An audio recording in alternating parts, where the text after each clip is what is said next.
अस्सलाम वालेकुम स्टूडेंट्स। आज जो हम टॉपिक पढ़ने लगे हैं वो है डिफ़ॉर्मिटीज़ ऑफ स्केलेटन। स्केलेटन में बाज़ औक़ात कुछ प्रॉब्लम्स क्रिएट हो जाते हैं, प्रोड्यूस हो जाते हैं, जिससे बहुत सारे डिफ़ेक्ट्स बॉडी में सामने आते हैं और उसकी कई कॉजेज़ रीज़न्स हो सकती हैं। बेसिकली स्केलेटन बेटा आपका बेसिक फ्रेम वर्क है ऑफ़ योर बॉडी, जो आपको अपराइट पोस्चर देता है, बिल्कुल स्ट्रेट सीधा खड़े होने में, चलने फिरने में हेल्प करता है। बट समटाइम्स इसके डिफ़ेक्ट्स की वजह से आपकी नॉर्मल जो फंक्शनिंग होती है वो नहीं रहती, जिसके नतीजे में बहुत से प्रॉब्लम क्रिएट होते हैं। तो हम one by one different causes देखते हैं जिससे ह्यूमन स्केलेटन जो है वो अपना प्रॉपर रोल प्ले नहीं कर पाता, कोई ना कोई उसमें प्रॉब्लम डिफ़ेक्ट हो जाता है। अब उसकी रीज़न्स या कॉजेज़ जो हैं वो मुख्तलिफ हो सकती हैं डिफ़ॉर्मेशन की। तो सबसे पहली कॉज है जेनेटिक कॉजेज़। जेनेटिक कॉजेज़ वो कॉजेज़ हैं जो जेनेटिकली जीन्स के डिफ़ेक्ट की वजह से, क्रोमोसोमल एब्रेशंस की वजह से या म्यूटेशंस की वजह से प्रोड्यूस हो जाती हैं बेटा। अब ये जो प्रॉब्लम्स होते हैं ये अक्सर जो हैं वो मुख्तलिफ बच्चे जो पैदा होंगे बाय बर्थ होंगे ये प्रॉब्लम्स, क्योंकि ये जीन्स में डिफ़ेक्ट होते हैं और ये इनकी कोई प्रॉपर ट्रीटमेंट एज सच आजकल तो ऐसी फैसिलिटीज़ हैं कि जिसमें इसको काफ़ी हद तक कवर कर लिया जाता है प्रॉब्लम्स को। बट जेनेटिकली प्रॉब्लम्स हैं तो बाय बर्थ ये बच्चों में मौजूद हो सकते हैं। तो उसमें नंबर वन, पहले नंबर पे आपके पास है क्लेफ्ट पैलेट। क्लेफ्ट कहते हैं कटा हुआ, पैलेट कहते हैं तालू को। तो कुछ बच्चे ऐसे पैदा होते हैं बेटा कि जो आपकी मैक्सिलरी बोन्स हैं, जो आपका अपर जो जॉ बोन है, ठीक है, ऊपर वाला जो जबड़ा होता है, अपर लिप के ऊपर जो बोन है, मैंने आपको बताया था that is called maxilla. Pair of two maxillae होते हैं, एक इस साइड पे है और एक इस साइड पे है, और दरमियान में जो आपका मुंह खोल के अगर देखें तो आपके तालू में आपको एक रिज सी नज़र आती है, उभार नज़र आता है। That is the area of fusion of two maxillae bone. Before birth ये दोनों बोन्स दोनों तरफ से ग्रो करके आती हैं और बिल्कुल सेंटर में ये फ्यूज़ हो जाती हैं। नॉर्मल बच्चों में ये फ्यूज्ड होती हैं, लेकिन वो बच्चे जिनमें जेनेटिकली डिफ़ेक्ट हो उनके अंदर ये दोनों मैक्सिली डिफ्यूज़ नहीं हो पाते आपस में और उनके दरमियान में गैप रह जाता है, ठीक है। ऐसे बच्चे जब पैदा होते हैं, ये आपको यहाँ पे नज़र आ रहा है कि उनकी मैक्सिलरी बोन्स जो हैं दे फेल टू फ्यूज़। तो उनका जो नेज़ल पैसेज वे है और ओरल पैसेज वे यानी मुंह और नाक के दरमियान में गैप रह जाता है।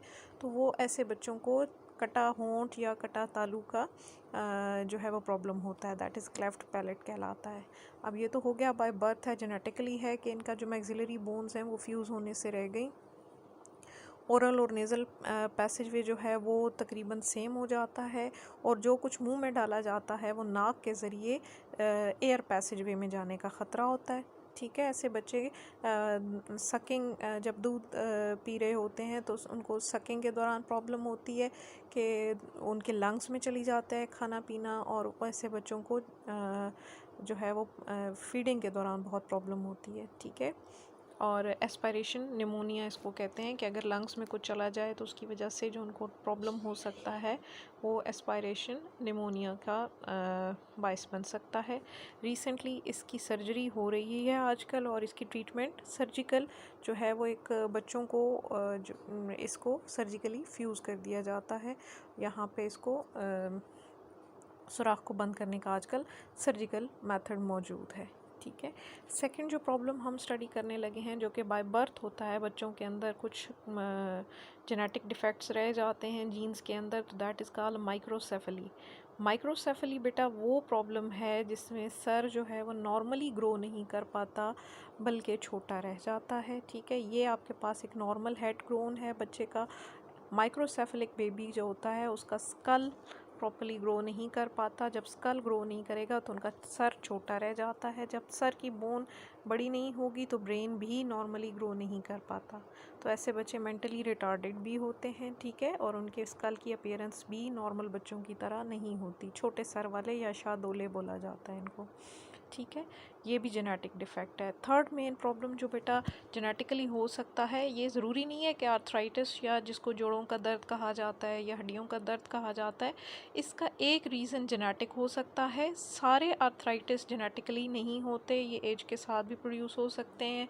हार्मोन्स के इम्बैलेंस की वजह से भी हो सकते हैं, but there may be some genetic defects भी हो सकते हैं जिसकी वजह से डिफरेंट टाइप्स हैं आर्थराइटिस की, ठीक है। ये हड्डियों के दर्द हैं डिजेनरेशन हो जाती है, हड्डियों का तोड़ फोड़ शुरू हो जाती है। तो डिफरेंट टाइप्स की जो हैं वो इसकी 100 तकरीबन टाइप्स हैं डिजेनरेटिव टाइप की, जो कि आर्थराइटिस के अंदर मौजूद हैं, जिसमें सबसे मशहूर जो है वो ऑस्टियोआर्थराइटिस है। इसकी आगे मज़ीद टाइप्स भी हम देखेंगे। Osteo mean bone, arthritis mean हड्डियों का कमज़ोर हो जाना, डिजेनरेट हो जाना, ठीक है, टूट फूट का शिकार हो जाना। तो ये बॉडी के किसी भी पार्ट में हो सकता है, क्रॉनिक हो सकता है, आहिस्ता आहिस्ता डेवलप होता चला जाता है और जॉइंट्स को ये डैमेज कर देता है। जेनेटिक डिफेक्ट इसको भी कहा जा सकता है। ये आप देखें, आपको इसमें हिप जॉइंट हो सकता है, शोल्डर हो सकता है, नी हो सकता है, एंकल हो सकता है, और जो रिस्ट के जॉइंट्स हैं ये भी डैमेज हो सकते हैं, ठीक है। तो ये आर्थराइटिस की डिफरेंट और इसकी फॉर्म्स और आगे से टाइप्स भी डिफरेंट होती हैं जो डिफरेंट एरियाज़ को डैमेज करती हैं। ये देखें, ये एक नॉर्मल जॉइंट आपको नज़र आ रहा है और ये आपको जॉइंट नज़र आ रहा है आर्थराइटिस की वजह से डीजेनरेट हो गया है। तो जब ये बेंड करेंगी बोन्स, चाहे ये नी की हैं या एल्बो की हैं, तो शदीद दर्द होता है। ज़्यादातर जो वेट बेयरिंग बोन्स होती हैं उनमें ये प्रॉब्लम क्रिएट हो जाता है, ठीक है। तो ये जेनेटिक प्रॉब्लम्स थे जो क्रिएट हो जाते हैं स्केलेटन के अंदर। नेक्स्ट हम पढ़ते हैं बेटा हार्मोनल कॉजेज़ हैं कि जो स्केलेटल डिफॉर्मिटीज़ हैं वो certain hormones in the body disturb हो जाते हैं, प्रॉपरली सिक्रीट नहीं हो पाते, कमी हो जाती है उनकी, जिसके नतीजे में जो आपकी बोन्स हैं वो आहिस्ता आहिस्ता वीक होना शुरू हो जाती हैं। तो हार्मोन्स ऐसे केमिकल्स हैं जो सारी ज़िंदगी आपकी बॉडी में एक लिमिटेड क्वांटिटी में प्रोड्यूस होते रहते हैं, बट जब उनका लेवल अप एंड डाउन होता है तो they can create serious problems. इसमें सबसे बड़ा जो प्रॉब्लम हार्मोनल इम्बैलेंस की वजह से प्रोड्यूस होता है वो ऑस्टियोपोरोसिस है। पहले हमने ऑस्टियोआर्थराइटिस पढ़ा था, ये पोरोसिस का लफ्ज़ यहाँ आ रहा है। ऑस्टियो मीन भुरभुरापन, ठीक है, हड्डियों का भुरभुरापन, भुरना शुरू हो जाती हैं यानी वीक हो जाती हैं, उनकी वो स्ट्रेंथ नहीं रहती, इजी टू ब्रेक हो जाती हैं। जैसे एक चीज़ बिल्कुल कमज़ोर हो जाए तो आसानी से टूट सकती है। अब ऑस्टियोपोरोसिस जो है वो ज़्यादातर हार्मोनल इम्बैलेंस की वजह से है, जिसमें बोन रिजॉर्प्शन यानी बोन का घुलना शुरू हो जाता है। आपने पढ़ा था कि आपके ब्लड में से कैल्शियम जो है वो बोन्स में डिपॉजिट होता है। जब हम दूध पीते हैं तो कहते हैं हड्डियां दांत मजबूत होते हैं, तो दैट कैल्शियम जो होता है they can be deposited into the bones, but sometimes calcium जो है वो वापस ब्लड में आना शुरू हो जाता है, जिससे बोन्स कमज़ोर होना शुरू हो जाती हैं, ठीक है। और उनका मैस जो है, बोन मैस जो उनके अंदर सॉलिड मटेरियल है वो रिड्यूस हो जाएगा, ठीक है, वीक हो जाएंगी, इजी टू ब्रेक हो जाएंगी। और मोस्टली ये कॉमन है बेटा एजिड वुमेन के अंदर। जब औरतों की उम्र बड़ी हो जाती है, 50 क्रॉस करती हैं, तो उनके अंदर एक सेक्स हार्मोन है जिसका नाम एस्ट्रोजन है, वो ख़त्म हो जाता है, उसका लेवल बहुत लो हो जाता है। और जब एस्ट्रोजन का लेवल फीमेल्स के अंदर, एजिड फीमेल्स के अंदर लो होगा, तो उससे ऑस्टियोपोरोसिस का प्रोसेस शुरू हो जाता है, ठीक है। अब एज के साथ साथ मज़ीद भी कुछ फैक्टर्स हैं जो इस प्रोसेस को, हड्डियों के भुरभुरेपन को तेज़ कर देते हैं, जिसमें आपके पास लैक ऑफ एक्सरसाइज है, जिसमें एक्सरसाइज नहीं करती, लाइफस्टाइल ऐसा है कि बस चलना फिरना कम है, डाइट प्रॉपर नहीं ले रही हैं, पुअर डाइट है, कैल्शियम रिच नहीं है, दूध नहीं लेती हैं, प्रोटीन प्रॉपर नहीं लेते हैं, या स्मोकिंग है। तो ये वो रीज़न्स हैं जिसकी वजह से ऑस्टियोपोरोसिस हो सकता है, ठीक है। अब इसकी ट्रीटमेंट अगर देखी जाए तो बेटा एस्ट्रोजन नहीं बन रहा है बॉडी के अंदर नॉर्मल, तो एस्ट्रोजन रिप्लेसमेंट थेरेपी कहलाती है। ERT इंजेक्शंस या टैबलेट्स की शक्ल में एस्ट्रोजन जो है वो बॉडी को सप्लाई की जाती है ताकि बोन्स जो हैं वो फ्रैक्चर से बच सकें। यहाँ आपको एक हेल्दी बोन नज़र आ रही है और ये देखें इसके अंदर भुरभुरापन शुरू हो गया है, ये वीक बोन है, इजी टू ब्रेक है। तो इसका एक तो वज़न, चूँकि इसमें स्पॉन्जी टाइप मटेरियल बन गया है, बोन्स वीक हो गई हैं, ठीक है, रिडक्शन हो गया है, इसकी डेंसिटी कम हो गई है, फ्रिजाइल हो गई हैं, इजी टू ब्रेक हो जाती हैं। ये तो थी हार्मोनल कॉजेज़। ओके, नेक्स्ट हम स्टार्ट करते हैं, दैट इज़ न्यूट्रिशनल कॉजेज़। ये भी स्केलेटल डिफॉर्मिटीज़ की कुछ रीज़न्स हो सकती हैं, और ऐसे लोग जिनको फूड जो है वो प्रॉपर नहीं मिलती है, ग़िज़ाई किल्लत का शिकार होते हैं, डेफिशिएंसी ऑफ न्यूट्रिएंट्स हो जाता है, तो उनके अंदर कुछ प्रॉब्लम्स क्रिएट हो जाते हैं। ये बाय बर्थ नहीं होते, लेकिन मुसलसल बच्चों को, ये बच्चों की ज़्यादातर बीमारियां हैं। ऑस्टियोमेलेसिया कहलाता है और दूसरा रिकेट्स कहलाता है। तो ऑस्टियोमेलेसिया के अंदर हड्डियां बहुत सॉफ्ट हो जाती हैं, जैसे ही सॉफ्ट होंगी तो जहाँ भी मोड़ेंगे तो वो टेढ़ी मेढ़ी होना शुरू हो जाती हैं, ठीक है। तो पहली न्यूट्रिशनल कॉज जो है उसके नतीजे में जो बीमारी प्रोड्यूस हो सकती है, जो डिफेक्ट प्रोड्यूस हो सकता है, दैट इज़ ऑस्टियोमलेसिया। और इसके अंदर बोन्स जो हैं उनके अंदर मिनरल्स इनएडिक्वेट हो जाते हैं, यानी उनको प्रॉपरली मिनरल्स, कैल्शियम, फास्फोरस वगैरह नहीं मिल रहा है, डाइट प्रॉपर नहीं है, तो जिसकी वजह से ये हड्डियाँ बहुत सॉफ्ट और वीक हो जाती हैं। स्पेशली जो वेट बेयरिंग बोन्स हैं, जो हिप जॉइंट है या लेग्स हैं और पेल्विक बोन्स हैं, वो डीफॉर्म, टेढ़ी हो जाती हैं। ये देखो, ये एक नॉर्मल पॉस्चर है बोन्स का, ये पेल्विक बोन है और ये आपको फीमर नज़र आ रहा है, टांगे नज़र आ रही हैं। तो यहाँ पे ऑस्टियोमलेसिया के अंदर बोन के ऊपर चूँकि वीक हो गई हैं तो ये टेढ़ी हो जाएंगी, ठीक है। ये प्रॉपर शेप में नहीं रहेंगी, वीक हो जाएंगी, जल्दी टूट सकती हैं और भुरभुरी हो जाती हैं और टेढ़ी हो जाती हैं, ठीक है। नेक्स्ट दूसरा जो प्रॉब्लम है दैट इज़ कॉल्ड रिकेट्स, ठीक है। रिकेट्स में बेटा क्या होता है कि ये प्रॉब्लम भी बच्चों में आता है जिनको प्रॉपरली डाइट नहीं मिलती, कैल्शियम और विटामिन डी की कमी से हो जाता है, और इनमें भी इनकी टांगे जो हैं वो बिल्कुल टेढ़ी हो जाती हैं, ठीक है। पेल्विस और ये तकरीबन ऑस्टियोमलेसिया और रिकेट्स मिलते जुलते हैं, ठीक है। और उसमें मिनरल का डिपोजिशन, यही कैल्शियम वगैरह कम थे, यहाँ पे भी विटामिन डी की डेफिशिएंसी बेसिकली यहाँ इसका मेन रोल है कैल्शियम के साथ साथ, ठीक है।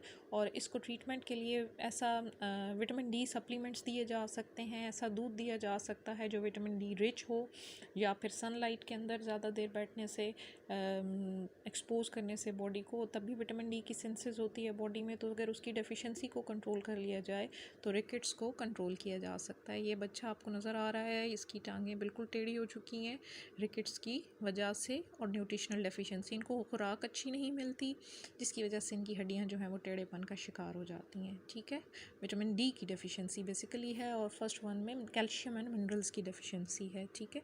ये इसकी सारी सिम्टम्स लिखे हुए हैं कि इसमें दांत जो हैं वो टेढ़े मेढ़े हो जाएंगे, डेंटल डिफॉर्मिटीज़ हैं, और मसल टोन, मसल्स प्रॉपर नहीं रहते, उनकी स्ट्रेंथ नहीं रहती, कमज़ोर हो जाते हैं, वीकनेस ज़्यादा होगी, ठीक है। ग्रोथ प्रॉपर बच्चे की नहीं हो रही होगी, हड्डियाँ बहुत जल्दी टूट जाएंगी, मसल्स क्रैम्प्स होंगे, बल पड़ जाते हैं मसल्स में, ट्विच हो जाते हैं, और कद छोटा रह जाता है, ठीक है। स्केलेटन टेढ़ा हो जाता है, और स्कल, लेग्स, ये सारे डिफॉर्म हो सकते हैं, ठीक है।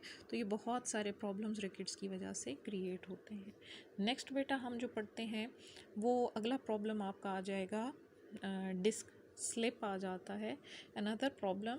अब ये कॉजेज़ नहीं हैं, अब ये न्यूट्रिशनल या जेनेटिक या उसकी वजह से नहीं है, ये स्केलेटल डिफॉर्मिटी है। आप का टॉपिक अगर आता है कि कॉजेज़ ऑफ स्केलेटल डिफॉर्मिटीज़ लिखें तो पीछे तक टॉपिक कंप्लीट हो गया है।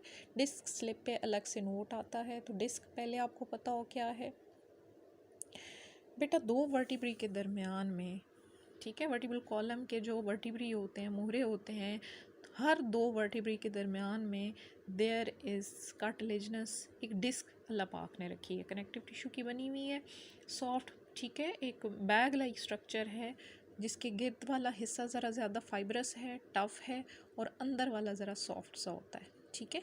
तो ये जो डिस्क है, ये जो दरमियान में दो वर्टिब्रा के दरमियान में आपको नज़र आ रही है, that is called intervertebral disc, intervertebral disc कहलाती है, ठीक है। और it's a cushion like, pad like structure, जैसे आप दरमियान में एक तकिया रख दो वज़न बर्दाश्त करने के लिए, या पैड का इस्तेमाल किया जाता है गाड़ियों के अंदर, जब फॉर एग्ज़ाम्पल शॉक एब्जॉर्बर के तौर पे, जैसे जंप से बचने के लिए, तो ठीक है, वो स्टील के होते हैं। यहाँ पे आपके पास शॉक एब्जॉर्बर के तौर पे आपको जंप के दौरान, या जब ज़ोर से आप पाँव ज़मीन पे मारते हो, तो ये नीचे वाला वर्टिब्री और जो नीचे मौजूद हैं और ऊपर वाला जो वर्टिब्रा है, इनके दरमियान ताकि रगड़ कम से कम हो, प्रेशर कम से कम शिफ्ट हो, तो देयर आर इंटरवर्टिब्रल डिस्क, ठीक है।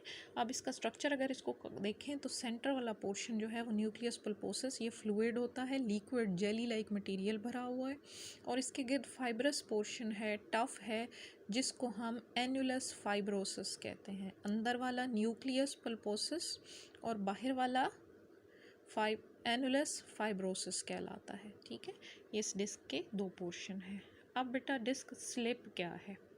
डिस्क का स्ट्रक्चर आपने पढ़ लिया कि इंटरवर्टिब्रल डिस्क एक कुशन लाइक स्ट्रक्चर है जो दो वर्टिब्रा के दरमियान में मौजूद होती है फॉर शॉक एब्जॉर्बेंस, डैमेज से बचाती है, ठीक है, मूवमेंट और बेंडिंग इजी बनाती है। और इसके दो पार्ट हैं, सेंट्रल न्यूक्लियस पल्पोसिस और बाहर वाला एनुलस फाइब्रोसिस कहलाता है। अब sometimes due to some accident या फॉल, गिरने की वजह से या किसी एक्सीडेंट के दौरान क्या होता है कि ये डिस्क अपनी जगह से निकल जाती है, हिल जाती है, ठीक है। उसमें होता क्या है कि समटाइम्स इसका ये जो एनुलस फाइब्रोसिस है ये फटता है और अंदर वाला लिक्विड स्लिप करके बाहर आ जाता है, ठीक है। ये देखो ये डिस्क थी, डिस्क के ऊपर प्रेशर पड़ा किसी फॉल की वजह से या गिरने की वजह से या एक्सीडेंटल तौर पे ये डिस्क स्लिप हुई और ये बाहर निकल आया है इसका पोर्शन। अब जब ये बाहर निकल आती है बेटा तो इसके पास से आपने पढ़ा हुआ है कि वर्टिब्रल कॉलम के अंदर स्पाइनल कॉर्ड मौजूद है, ठीक है, जिसको हरा मगज़ कहते हैं। आपका ब्रेन है स्कल के अंदर और जो वर्टिब्रल कॉलम है इसके सेंटर में जो कैविटी है, ये जो आपको यहाँ पे ये सुराख नज़र आ रहा है ना, ये एक वर्टिब्रा है, ठीक है, ये एक मोहरा है। इस मोहरे का यहाँ पे जो गैप है इसके अंदर अल्लाह पाक ने थ्रेड से, धागे से रखे हैं जो ब्रेन से निकल रहे हैं और नीचे आ रहे हैं, that is called spinal cord. और ये स्पाइनल कॉर्ड इसमें से हर दो वर्टिब्रा के दरमियान में इसमें से जो हैं वो 5 थ्रेड्स निकल रहे हैं, नर्व्स निकल रही हैं, नसें निकल रही हैं जो आपकी पूरी बॉडी की मूवमेंट्स को कंट्रोल कर रही हैं, ठीक है। अब जब ये डिस्क स्लिप हुई तो इसने किसी ना किसी नर्व को जो है वो प्रेस कर दिया। अब वो नर्व जिस हिस्से में मैसेज लेके जा रही थी, ठीक है, उसके अंदर वो पेन की एक तो सेंसेशन क्रिएट होगी, यहाँ पे इसको डैमेज करेगी, ब्लड कैपिलरीज़ को फाड़ देगी जब ये बाहर की तरफ निकल आती है, और उसके अलावा किसी न किसी नर्व को डैमेज करती है। तो जिस पोर्शन में वो नर्व जा रही होती है उस सारे में पेन या फिर इमोबिलिटी क्रिएट हो जाती है, लेग भी हो सकती है, लोअर बैक भी हो सकता है, ठीक है। और इस तरह से किसी डिस्क का बाहर निकल आना, ठीक है, दैट इज़ हर्निएशन कहलाता है। हर्निया कहते हैं किसी भी चीज़ का अपनी जगह से बाहर की तरफ निकल आना। तो ये हर्निएटेड डिस्क कहलाएगी अगर वो अपनी जगह से स्लिप होके थोड़ी सी बाहर निकल आए और नर्व रूट को प्रेस कर दे, ठीक है। अब जंपिंग, वॉकिंग, रनिंग के दौरान कहीं ना कहीं अगर आपको कोई गिर जाते हो, चोट लग जाती है, सडन ट्रॉमा होता है तो डिस्क स्लिप हो जाती है, इसको हर्निएशन बोला जाता है। एक डिस्क भी हो सकती है, एक से ज़्यादा भी हो सकती है। ये हर्निएटेड डिस्क जो है इसको स्लिप डिस्क भी कहते हैं। इसमें एनुलस फाइब्रोसिस फट जाता है और सारा जो स्पॉन्जी न्यूक्लियस पल्पोसिस है वो बल्ज करके बाहर निकल आता है, ठीक है। तो ये बाहर की तरफ जब निकल आता है तो ये किसी न किसी रूट को, स्पाइनल कॉर्ड को या स्पाइनल नर्व को प्रेस कर देता है, ठीक है, और सीवियर पेन क्रिएट करेगा, ठीक है। और उस पार्ट में जिसमें वो नर्व जा रही है उसमें इमोबिलिटी या पेन क्रिएट हो जाता है। तो ये तो हो गया कि डिस्क स्लिप है क्या। अब बेटा इसकी ट्रीटमेंट क्या है?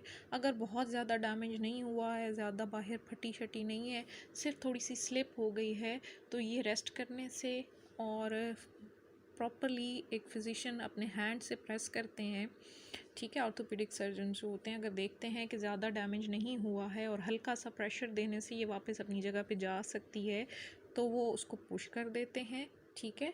या बेड रेस्ट से भी ये ठीक हो जाती है, ट्रैक्शन यानी उसको वापस अपनी जगह पे कर देना और साथ पेन किलर का इस्तेमाल। लेकिन अगर वो ज़्यादा डैमेज कर रही है, बाहर निकल आया है, तो उसमें सर्जरी की ज़रूरत होती है जिसमें इस हर्निएटेड डिस्क को रिमूव करके एक आर्टिफिशियल डिस्क यहाँ पे कुशन लाइक रख दी जाती है और इस डैमेज डिस्क को रिमूव कर दिया जाता है। तो this is all about disc slip. Next जो प्रॉब्लम बेटा हम पढ़ने लगे हैं दैट इज़ कॉल्ड स्पॉन्डाइलोसिस। ये भी स्केलेटल डिफॉर्मिटी है और इसमें जो है वो बेसिकली डिस्क्स के दरमियान वर्टिब्रल कॉलम का भी ये भी प्रॉब्लम है और इसमें डिस्क ये भी डिजेनरेट हो जाती हैं या डैमेज हो जाती हैं, ठीक है। हर्निएटेड डिस्क भी हो सकती हैं और समटाइम कंप्रेस हो जाती हैं, डिस्क रिड्यूस हो जाती है जिससे वर्टिब्री एक दूसरे के साथ अगर ज़्यादा खाते हैं और शदीद पेन होती है। तो वर्टिब्रल जॉइंट्स का ये प्रॉब्लम कहलाता है। फ्यूजन हो जाती है कि यहाँ पे डिस्क जो है वो या तो बाहर निकल गई है या फिर वो इतनी रिड्यूस हो गई है कि दोनों वर्टिब्रा जो हैं वो आपस में फ्रिक्शन क्रिएट कर रहे हैं, ठीक है। और ये भी बड़ी पेनफुल कंडीशन होती है, शदीद दर्द होता है इसमें, अंदर भी स्पॉन्डाइलोसिस कहा जाता है इसको। ठीक है। नेक्स्ट प्रॉब्लम अगर हम देखें तो दैट इज़ कॉल्ड शाटिका। शाटिका भी बहुत कॉमन तकलीफ़ है, इसको अर्कुनिसा भी बोला जाता है। एक टांग का और एक नाम इसका लंगड़ी का दर्द भी कहा जाता है। एक टांग में ये रन करता है, राइट भी हो सकती है, लेफ़्ट भी हो सकती है। और शाटिका या जिसको अर्कुनिसा कहते हैं बेटा, ये भी बेसिकली इसके पीछे रीज़न जो है वो हर्निएटेड डिस्क ही होती है। डिस्क स्लिप हो जाना या डिस्क का इस तरह से डैमेज रिड्यूस हो जाना कि वो जो वहाँ से निकलने वाली नर्व्स हैं, एक जो आपकी टांग में बड़ी नर्व जा रही है जो आपके पैर की और टांग की मूवमेंट को कंट्रोल करती है, that is called sciatic nerve. इसका क्या नाम है? शियाटिक नर्व कहलाती है। ये लोअर जो आपके वर्टिब्री हैं उनसे निकलती है, स्पाइनल कॉर्ड का से निकल रही है, स्पाइनल नर्व है और ये पूरी टांग के मसल्स को कंट्रोल कर रही है, मूवमेंट को कंट्रोल करती है। अब अगर ये नर्व किसी वजह से डैमेज हो जाए, अब उसकी रीज़न डिस्क स्लिप भी हो सकती है, उसकी रीज़न एक्सीडेंट भी हो सकता है कि खुदा ना खास्ता ऐसा हादसा हुआ कि ये यहाँ से कट गई या डैमेज हो गई या हड्डियाँ इसके अंदर उतर गई। या फिर थर्ड रीज़न होता है बेटा कि आप जब बुटॉक में इंजेक्शन लेते हो, जो इंट्रामस्कुलर इंजेक्शन लगाया जाता है हिप में, समटाइम्स अगर वो गलत तरीके से लगा दिया जाए तो वो भी इसको प्रेस कर देता है उसकी नीडल से, और ये नर्व जो है वो ये शाटिक पेन क्रिएट हो सकता है। तो मुख्तलिफ रीज़न्स हैं, disc slip, herniated disc, accident, injury या फिर रॉन्ग इंजेक्शन जो है वो अगर एडमिनिस्ट्रेशन ऑफ रॉन्ग इंजेक्शन हो जाए तो वो भी प्रॉब्लम क्रिएट करता है। ठीक है, अब ये तो हो गया कि शियाटिका है क्या। उस दर्द को शियाटिका कहते हैं जो कि पूरी एक स्टैबिंग पेन है, शदीद दर्द होता है, वक्फे वक्फे से होता है। ठीक है, मुसलसल नहीं रहता लेकिन बहुत शदीद दर्द होता है पूरी शियाटिक नर्व में। और इसकी रीज़न भी मैंने आपको बता दी हैं और इसकी बेटा कोई प्रॉपर फ़िलहाल ट्रीटमेंट नहीं आई, अभी तक इसकी कोई ट्रीटमेंट मौजूद नहीं है। हाँ, पेन किलर से और कुछ एक्सरसाइजेस से इसका दर्द जो है वो कम किया जा सकता है, बट अभी तक इसका कोई प्रॉपर हल सामने नहीं आया है। ठीक है, तो ये डिस्क के बाहर निकलने से ये नर्व दब सकती है, एक्सीडेंट से हो सकता है या कुछ रीज़न्स और भी हो सकते हैं। ठीक है, और अगर ये मुकम्मल तौर पे डैमेज हो जाएगी ये नर्व तो बेटा आपकी लेग जो है वो इमूवेबल भी हो सकती है, उसमें फुट की मूवमेंट, एंकल की मूवमेंट, ठीक है, तो ये सारी की सारी ख़त्म भी हो सकती हैं। नेक्स्ट जो है आपके पास दैट इज़ आर्थराइटिस। ठीक है, लास्ट टॉपिक है आपका, ये हम पीछे भी पढ़ चुके हैं कि ये जोड़ों की बीमारी है। इसमें अक्सर आपके बॉडी के जो जोड़ हैं, जॉइंट्स हैं, वो शदीद दर्द करते हैं, इन्फ्लेमेशन हो जाती है, सूजन हो जाती है और degeneration of joints and disease है। ठीक है, ये ऐसी डिजेनरेटिव डिजीज़ है जिसमें जॉइंट्स डैमेज हो जाते हैं, शदीद दर्द होगा मूवमेंट में, बेंडिंग में, चलने फिरने में। ठीक है, और ये पेन मेडिसिन से वक्ती तौर पे ख़त्म होगा और जैसे ही मेडिसिन का असर ख़त्म होता है ये फिर से शुरू हो जाता है।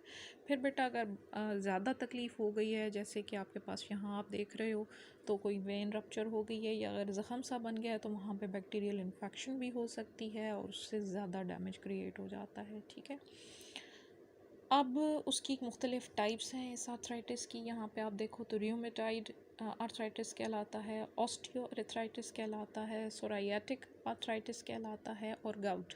ठीक है, तो ये मुख्तलिफ़ टाइप के आर्थराइटिस की टाइप्स हैं। रियोमेटॉइड भी ज़्यादातर सूजन वाला है। यहाँ पे जहाँ ये रियोमेटॉइड आर्थराइटिस होता है वहाँ पे स्वेलिंग, उस जोड़ पे सुर्खी आ जाएगी, सुर्ख हो जाएगा, सूज जाएगा। ठीक है, और बेंड करने में शदीद दर्द होगा। ठीक है, यहाँ पे जो दरमियान में सॉफ्ट कार्टिलेजिनस पोर्शन होता है वो डैमेज हो जाता है, ख़त्म हो जाता है जॉइंट के अंदर और स्वेलिंग हो जाती है, शदीद दर्द और पेन होता है। दूसरा है ऑस्टियोआर्थराइटिस बेटा, इसके अंदर भी जो नॉर्मल ये आपको हेल्दी जॉइंट नज़र आ रहा है, जबकि ये ऑस्टियोआर्थराइटिस में इसमें ये जॉइंट जो दरमियान में है बोन्स वीक हो गई हैं, डीजेनरेट हो गई हैं और दरमियान के अंदर जो साइनोवियल जॉइंट था वो तकरीबन सारा उसका पल्प ख़त्म हो गया। तो ऑस्टियोआर्थराइटिस में रगड़ से बोन्स को शदीद दर्द होता है। ये ज़्यादातर नी वगैरह में, घुटने या एंकल के अंदर ये तकलीफ़ ज़्यादा होती है।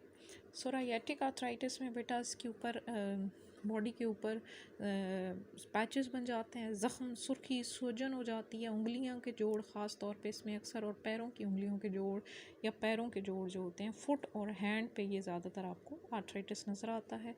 गाउट, गिंठिया बोला जाता है इसको उर्दू में, और ये भी हड्डियों की, और ये बेसिकली यूरिक एसिड एक्यूमुलेट, जिनका किडनी प्रॉपर फंक्शन नहीं कर रहा या उनकी डाइट में यूरिक एसिड ज़्यादा है, तो वो यूरिक एसिड जो एक्स्ट्रा है वो उनके जॉइंट्स पे जाके डिपॉजिट हो जाता है। जैसे यहाँ पे उंगलियों के जॉइंट्स पे यहाँ पे शदीद दर्द होगा, स्वेलिंग होगी और टेढ़ापन पैदा हो जाता है, ये थोड़ी सी बाहर की तरफ उभर जाते हैं ये जॉइंट्स, ठीक है। तो अगर यहाँ पे देखें तो ये आपको गाउट नज़र आ रहा है, यूरिक एसिड की क्रिस्टल्स जो हैं वो इस जॉइंट पे जाके इकट्ठी हो गई हैं और इसको डिफॉर्म कर दिया है, और वहाँ पे स्वेलिंग ये देखें पूरा इससे बाहर की तरफ बल्ज प्रोड्यूस हो जाएगा पैर की उंगलियों में, ठीक है ना, ये आपको नज़र आ रहा है यहाँ पे। तो यूरिक एसिड की क्रिस्टल्स की एक्यूमुलेशन से यहाँ पे इस तरह का गाउट अपीयर हो जाता है। सोराइसिस में आप देखो, सोराइटिक जो आर्थराइटिस है उसमें ये देखें कि फिंगर्स के जॉइंट्स स्वॉलन हो जाते हैं, पेनफुल हो जाते हैं, ठीक है, और बैक्टीरियल इन्फेक्शन भी हो जाती है यहाँ पे। तो ये डिफरेंट प्रॉब्लम्स हमने आज स्टडी की हैं स्केलेटन से रिलेटेड। तो this is all about this topic.